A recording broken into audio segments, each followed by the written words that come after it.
আসসালামু আলাইকুম। দূর দূরান্ত থেকে যে আমার ভিডিওটি দেখছেন সবাইকে অসংখ্য ধন্যবাদ। আমি ফারহানা ইসলাম, মুমতাজ কিচেন বাংলায় সবাইকে স্বাগতম। আজকে আমি আটা আর একটি ডিম দিয়ে মজাদার একটি ইউনিক টিফিনের নাস্তার রেসিপি নিয়ে হাজির হয়ে গেছি। ঝটপট আপনারা বাচ্চাদের টিফিনে নাস্তা দিতে চাইলে আমার এই রেসিপিটি ফলো করতে পারেন। আশা করছি আপনাদের খুব উপকারে আসবে। ভিডিওটি ভালো লাগলে আমার চ্যানেলকে লাইক এবং সাবস্ক্রাইব করতে ভুলবেন না। তাহলে চলুন মূল রেসিপিতে চলে যাওয়া যাক। প্রথমে নাস্তাটি তৈরি করার জন্য এখানে আমি একটি বাটির মধ্যে 2 কাপ পরিমাণ আটা নিয়ে নিলাম। এই আটার মধ্যে এখন আমি দিয়ে দেব 1 চা চামচ পরিমাণ লবণ, দিয়ে একটু ভালো করে মেখে নেব। তারপরে অল্প অল্প করে এখানে পানি অ্যাড করে দেব। এখানে আমি নর্মাল টেম্পারেচারে থাকা পানি অ্যাড করেছি। অল্প করে অ্যাড করলে আপনার ডোয়ের পরিমাণটা বুঝতে পারবেন। আমরা রুটি তৈরির জন্য যেভাবে ডো তৈরি করি ওইভাবে একটি ডো তৈরি করে নিলাম। এবার এর মধ্যে আমি কিছুটা পরিমাণ তেল দিয়ে দেব। তারপরে ওই তেলের সাথে ডোটাকে আরও কিছুক্ষণ মেখে নেব। এতে করে আমার এই ডোটা খুব সফট হয়ে যাবে।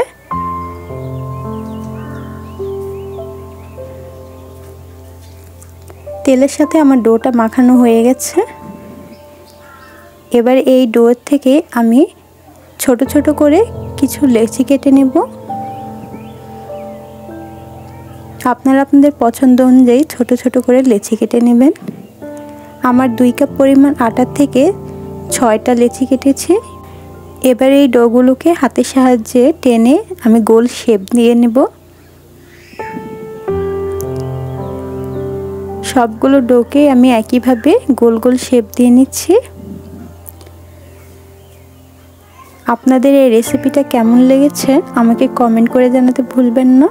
আর এছাড়াও আমার চ্যানেলে আরও অনেক মজাদার নাস্তার রেসিপি দেওয়া আছে, আপনারা চাইলে ওইগুলোও ফলো করতে পারেন।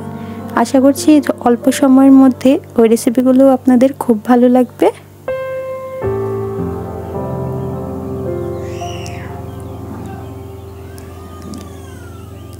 আমার সবগুলো ডোই তৈরি করা হয়ে গেছে। এবার এই ডোগুলোর মধ্যেও আমি কিছুটা পরিমাণ তেল দিয়ে দেব। একদম বেলাবেলি ঝামেলা ছাড়াই আজকে এই নাস্তাটি আপনাদের তৈরি করে দেখাবো। এবার এই ডোগুলোকে আমি তেলের মধ্যে একটু ভালো করে মাখিয়ে নিচ্ছি। তারপর কিছুক্ষণের জন্য রেস্টে রেখে দেব। এতে করে ডোটা খুব সুন্দরভাবে নরম হয়ে যাবে।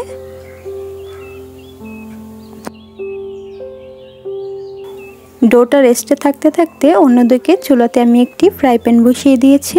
এর মধ্যে কিছুটা পরিমাণ আমি তেল দিয়ে দিব। তেলটা একটু গরম হয়ে আসলে এর মধ্যে আমি একটি বড় সাইজের পেঁয়াজ কুচি দিয়ে দিচ্ছি। পেঁয়াজটিকে আমি একটু নরম করে ভেজে নেব। বেশি লাল লাল করে ভাজার প্রয়োজন নেই, জাস্ট 2-1 মিনিট একটু ভেজে নরম করে নিলেই হবে। পেঁয়াজটা যখন একটু নরম হয়ে আসবে তখন আমি পেঁয়াজটাকে এক সাইডে করে নিচ্ছি।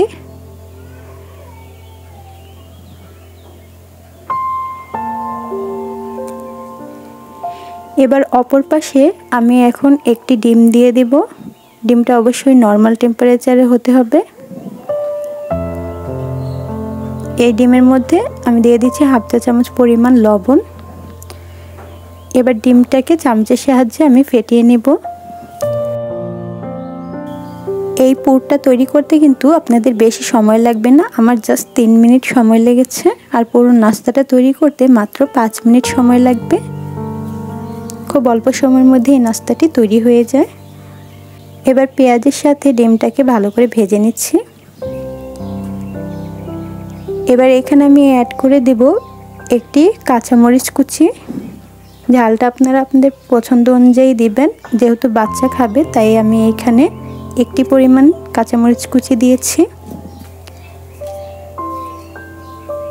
একটু হালকা করে ভেজে নিতে হবে।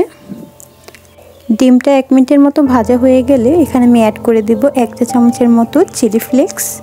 এই চিলি ফ্লেক্সটা দিলে কিন্তু এই পুরের স্বাদটা অনেক গুণ বেড়ে যায়। এবার এখানে আমি অ্যাড করে দিচ্ছি সামান্য পরিমাণ ধনেপাতা কুচি।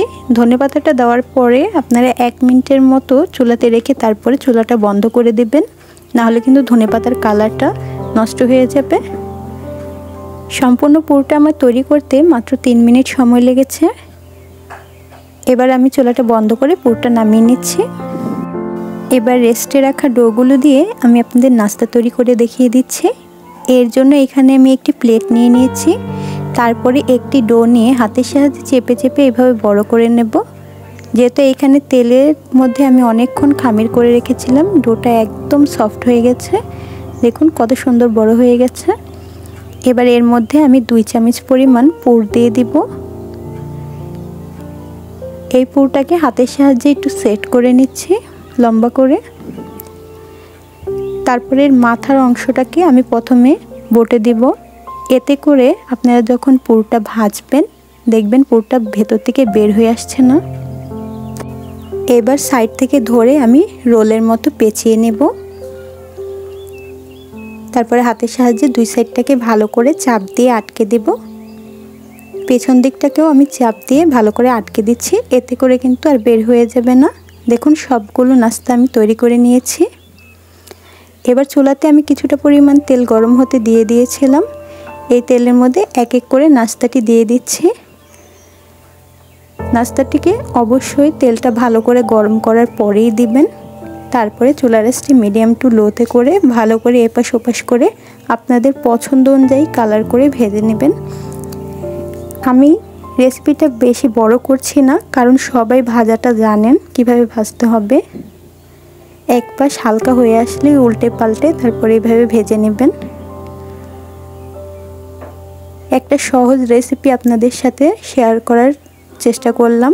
আমি প্রায় এই নাস্তাটি বাড়িতে বানিয়ে থাকি, ঝটপট সহজেই তৈরি করা যায়।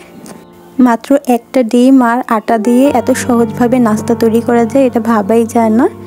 ঝটপট যখন কিছু খেতে মন চায় তখন আমি এই নাস্তাটি তৈরি করে ফেলি। আমার থেকে খুবই ভালো লাগে। আপনাদের এই রেসিপিটা কেমন লেগেছে কমেন্ট করে অবশ্যই জানাবেন। 2 পাশ থেকেই আমি ভালো করে উল্টে পাল্টে এই নাস্তাটিকে ভেজে নিচ্ছি।